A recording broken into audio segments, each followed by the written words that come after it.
আজকে 21শে ফেব্রুয়ারি। এই ভাষার জন্য সালাম রফিক জব্বার দিয়েছে প্রাণ।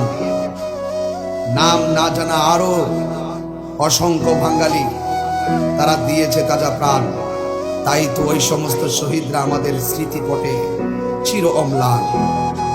ভাষার জন্যে, বাংলা ভাষার জন্যে, মাতৃভাষার জন্যে আমার দেশের যে দামাল ছেলেরা সালাম রফিক জব্বার আরো নাম না জানা অনেকে যারা জীবন দিয়েছেন, আমরা গভীর শ্রদ্ধার সাথে ওই শহীদদেরকে স্মরণ করছি।